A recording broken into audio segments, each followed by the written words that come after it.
Cắp cây là không buộc ở đấy, buộc cái tung này đấy.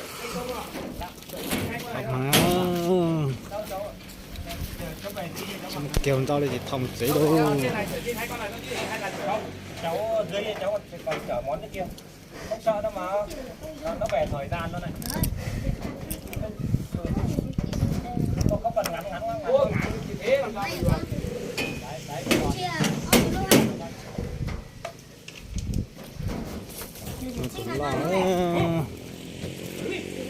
Từ dầu nữa cái bây giờ sợ tập phải kỹ nữa đánh cái lọ từ từ này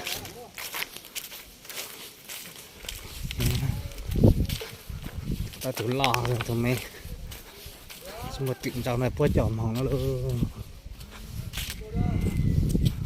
bây giờ sợ nữa nó quy trình dùng cầu cờ tiếng mong ma đó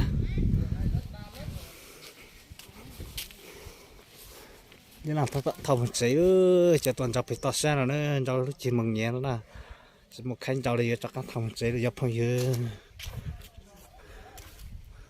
dùng cầu cờ nữa cho nó